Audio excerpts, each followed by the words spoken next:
Hey, what's going, y'all? It is yours truly once again. It's time I drop a big bombshell on y'all.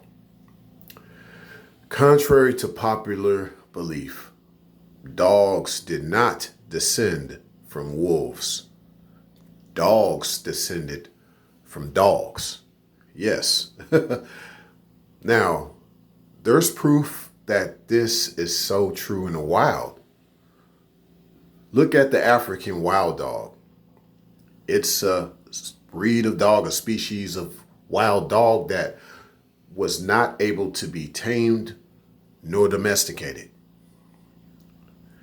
And you have with wolves a different breed of canine per se, that they display different behaviors and a different social, just a different social behavior than dogs, you know. Now, just to kind of balance this all out, what has come to my knowledge based on what I've gathered and based on things I've kind of known most of this time is wolves, African wild dogs, and domesticated dogs all had a common ancestor. Now, over time, canine itself became more branched out based on evolution and things like that, micro or macro, depending. And there you saw a branch. Now, dogs, as we know it, the domesticated dogs, they derived from an ancient species of canine that was easier to tame and domesticate. Now, wolves were part of a species of canine that wasn't so easy to tame or domesticate. Now, it is true with wolves, you can tame them. Yes, you can tame a wolf, but you cannot easily domesticate a wolf. It's funny, with African wild dogs, you can't really tame nor domesticate them. They represent a certain lineage of canine that you just really couldn't do anything with. And of course, you have the very rare and very mystique Maine wolf of South America. Now, it's not a wolf and it's not a fox, but it definitely is a canine. It represents another ancient species of canine. There's so many different species of canine, and this not even including foxes and coyotes. We're not even talking about that. We're just sticking with this whole idea of dog. Now, there are certain relatives of domesticated dogs that do exist out in the wild. For example, the New Guinea singing dog, per se. And you also have the dingo.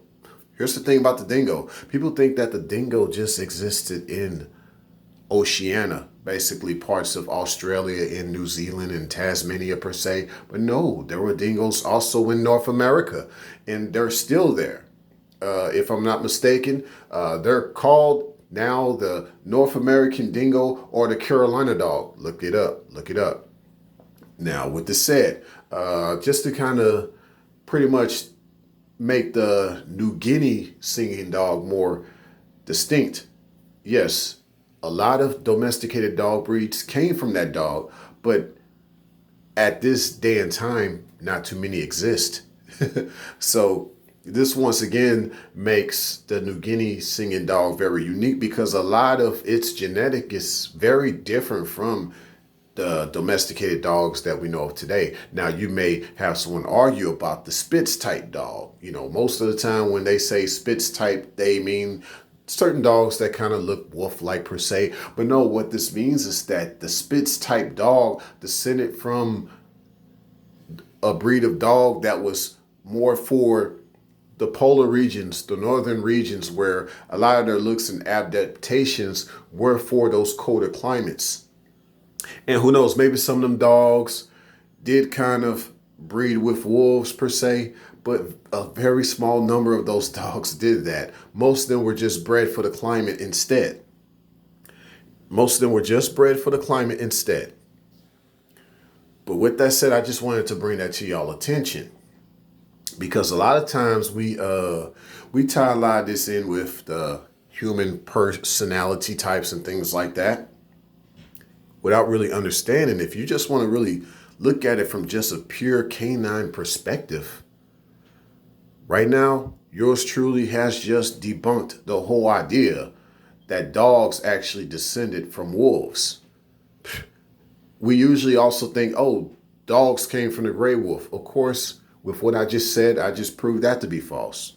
And y'all can look this stuff up. You don't have to take my word for it. I'm just telling you what I know. So just to summarize everything, with all the canines you see in the world, most of them just had common ancestors, but one did not necessarily descend from the other. Signing out.